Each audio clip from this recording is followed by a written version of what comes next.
Tapol! Hoy, Jepoy, tara, bari na tayo. May bago na akong pellet, oh. Maganda to, eh. Bili to ni Papa, eh.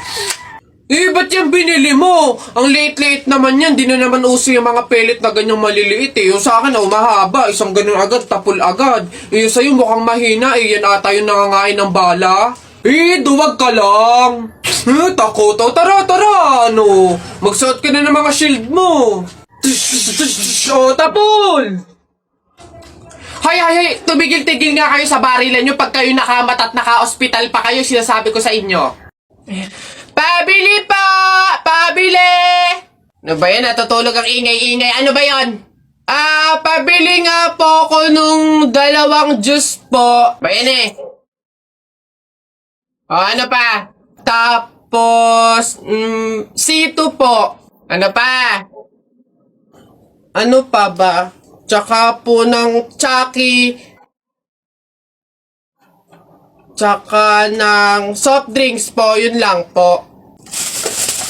Akin na bayad. Ito po yung bayad. Ano? Sa dinami-dami mong bibilhin, pipiso lang palang pera mong bata kang na demonyo ka? Patay ako. Bakit? Bagsak ako sa lahat ng exam. As in, lahat ng subject bagsak ako. Paano nangyari yun? Ginawa mo ba yung sinabi kong pamahiin sa'yo na kapag may exam, maglagay ka ng libro sa ilalim ng unan bago matulog? Yun nga ginawa ko naman yung sinabi mong pamahiin eh.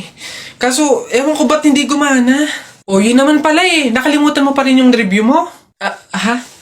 Ay, kailangan ba mag-review? Ay, nako naman. Naglalagay ng libro sa ilalim ng unan bago matulog kapag may exam para hindi makalimutan yung ni-review. Kaya pala hindi gumana. Akala ko maglalagay ng libro sa ilalim ng unan bago matulog para para magkasagot yung exam. Yung pala kailangan mag-review. Ay, Bona ka. Isa, budawa, mutaruta-ruta, semplang, plakda, taimong sariwa. Yeah! Ang baho na naman ng kilikili mo. Ang baho na naman ng kilikili mo. Nangangamoy, amoy chooks to go. Yeah. Gusto mong dos, wag kang bastos. Bibigyan kitang dos, mamayang 2:00. B-I-N-G-O, nanay mo nagbibingo, binato ng 20 ko, kala na 5 piso. Bingo! Rap ka ng rap, kamukha mo sa erap. Beat ka ng beat, mukha kang rabbit. Alam mo ang pogi-pogi mo, alam mo kung bakit? Pwet mong may racket. Hoy, Tikoy! Ano na naman? May trivia ako sa'yo. Alam mo ba yung sibuyas lang yung may kakayahang makapagpaiyak sa tao ng mabilis? Ganun na. Wait lang. Naano ka ba dyan? Siyempre, sabi mo sibuyas lang yung makakapagpaiyak sa tao. Bakit hinampas kita nitong kawali, umiyak ka? Yabang naman pala nito, hindi naman pala totoo. Uy, Jepoy, magkano naging pera mo nung bagong taon? Madami akong naging pera. Nung nagpanabog sa amin, dami kong napulot na barya eh. Tapos mayroon pa 100, may 20, tsaka 50, ba't ang yabang mo? Parehas lang naman tayo. Ganyan din naman yung naging pera ko nung bagong taon. Yung sa akin nga, iipunin ko para may pambili ako ng madaming pellet, tsaka sapatos, tsaka damit eh. Lalo sa akin. Lalagay ko pa nga sa alkansya para maipon ng maipon. Dumami pa lalo yung pera ko eh. Bili na kayo. Scramble! Hoy, scramble! Tara, bili tayo! Tara! Sa baba... Kainin mo na kasi ito, babe! Parang...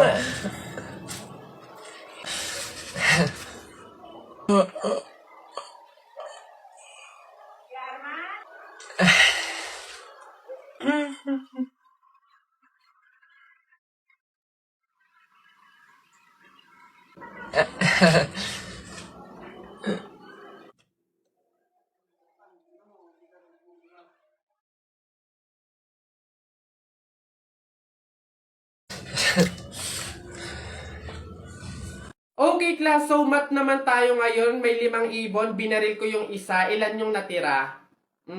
Juan. Wala po, ma'am. Ha? May 5 ibon. Binaril ko yung isa, ilan natira. Marunong ka ba magbilang, Juan? Bobo ka ba? Eh malamang umalis na yung iba. O sige nga, ikaw kapag babinaril yung katabi mo, steady ka pa rin doon. Dito ka nga ako magtuturo, John. Babe, happy Mansari. Hindi ba ako babatiin? First Mansari natin ngayon, no? Nakakatampo ka naman, ha? Tapos meron pa akong regalo sa'yo, oh. Mansari, alam ko. O, di ba butas yung panty mo? O, ba't hindi na lang yun yung pinabili mo ng mga yan, ha? Alam na, butas yung mga panty na yung mga regalo pa naisip bilhin. Babe, naambol pa silong naman ako! Di ba may payong kang sayo? Ang sabi ko kasi sayo, magdala ka ng payong kasi uulan mamaya. O tama, wala ka tuloy magamit. Ang hirap kasi sa inyo, gusto nyo lagi yung sweet moment, yung makikisukob kayo sa amin. Hindi to kay drama. Bahala ka sa buhay mo. Babe, ano ba? Kanina pa ako nagugutom, kumain na tayo! Eh nako, tapos ako kumain. Ikaw kanina pa kita inaaya kumain, ayaw mo ang arte mo. Gusto mo kasi lagi yung mga may sweet moment pa, bebe pam. Ikaw yung unang susuyuin kumain. Tapos, sabahin mo ako, sabahin mo ako. Arte nyo, bahala ka, magutom ka dyan.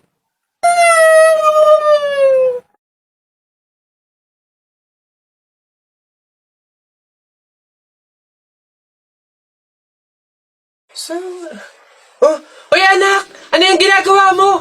Bakit ka dyan kumakain sa dilim, ha? Alam mo, bawal yan, pamahiin yan. Hindi ka daw pwedeng kumain ng pagkain sa dilim. Mabubulag ka daw. Eh, paano naman na hindi ako magtatago dito sa dilim para kumain? Eh, yung mga kapitbahay natin, wala nang ginawa na, kundi humingi nila ng humingi. Oh, wala na nga rin tayo makain sa kakahingi nila, eh. Naku Mare, pasensya ka na. May dumating kasing biglang bisita sa amin. Nakakahiya't wala akong maipakain. Wala pa din naman yung mister ko. At saka hindi pa nun sahod. Baka naman meron ka dyan kahit anong pagkain na pwede maipamerienda. Sige na, nakakahiya naman kasi. Oo nga naman, Mare. Ako naman, naubusan na ako ng bigas. Nakakahiya namang ulit mangutang kina Ate Telay. Gawa nga ng 3 kabang bigas na yung utang ko doon. Baka naman meron kang maipahiram man lang dyan, miski 1 kilong bigas. Sige na. Tsaka nga pala, yung ipapaulam ko sa mga anak ko, itlog na nilaga lang. Nakakaawa naman yung mga bata. Baka naman pwedeng pakidagdagan, miski fried chicken. Dali na. Nako, Mare, pasensya ka na. Wala na rin kasi kaming nayakin yun! Ito Mare, baka pwede na to. Pasensya na ha, paghatian nyo na lang. Yan, salamat Mare. Naku, babawi naman kami next live. Sige, salamat.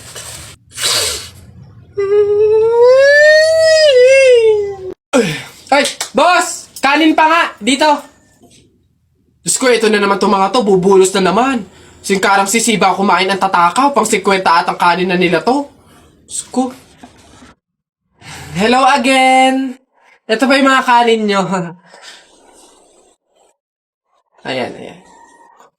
Ito pa. Okay. Ay, wait lang, boss. Dito pa pala sa kasama ko, mga 5 kanin pa. Tama na naman! Ang sisiba nyo kumain ang tatakaw nyo, eh. Tirahan nyo naman yung iba, no? Baka maubusan. Parang mga hindi kayo nakain. Kanina pa kayo dito, ha. Diyos ko po, ang litsan, walang kabusugan. Uwi! Diyos ko, dito na tumira eh. Teka, nasan manager nyo? Ganito ba mga empleyado dito? Eto naman si Sir, hindi mabiro. May 3 kaban pa dun sila saing lang, wait lang. Masyado ka naman seryoso masyado. Gusto nyo lahat ng kanin dito, iuwi nyo na. Ha? Wait lang, teka lang, dadalhin ko dito pagkasaing ha. Sige. Uy pre, dadaan tayo ng tunnel, di ba? Oo, bakit? O sakto, alam mo ba may pamahiin dyan? Ha? Pamahiin? Sa tunnel? Ano yun? Ang sabi kasi nila, kapag daw dadaan ka ng tunnel, huwag ka daw hihinga hanggat hindi ka nakakalagpas sa dulo. After mo daw makalagpas, ayun na, make a wish, tapos ayun, matutupad daw. Try natin. Ha? Baliw ka pre, hindi pwede. Ang haba ng tunnel na yan, oh. Pang mga maiikling tunnel lang ata yung mga sinasabi mo. Mamatay pa tayo dyan. Pre, wag kang KJ, ayan na, oh. Sayang yung pagkakataon. Go na, minsan lang to. Oh, ayun na pre, ayun na. 1, 2, hati ka lang! 3, go!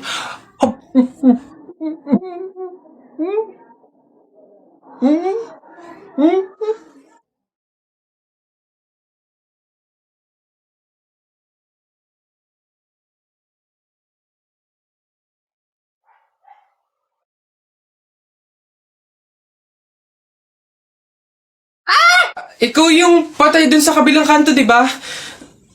Huwag mo ako multuhin, ibabas ko na itong mga to. Nagbaka sakali lang naman ako, hindi naman totoo. Joke lang to eh. Ang OA mo, hindi kita minumulto, ihingi lang ako. Putik nang yung ilang araw na ako nakigado sa kabaong, di man ako pinapakain. Pingin niya ako yan. Ang kunat na naman nito. May dala ka ba dyan tinapay? Hina mo naman. Ayan na mga bewa to. Sapa. Yan. Oy, last one. Ganto tayo. Yan. Yung ganda. Bigyan mo sige, sa akin, sige, ha? sige. Babe. Oh, babe, bakit? Alam mo ba, sabi ng lola ko, kaya daw tumatangkad yung mga lalaki kapag daw natulian na. Gaya mo, siguro kaya ka tumangkad simula lang nung natulian ka nung bata. Hindi naman siguro yung totoo, babe. Ha? Bakit naman? Bakit naman ako matangkad ako pero hindi pa naman ako tuli? So, hindi ka patuli? Oo, pero baka next week, magpapatuli na rin ako kasi... Babe, teka lang, papatuli na talaga ako, wait lang!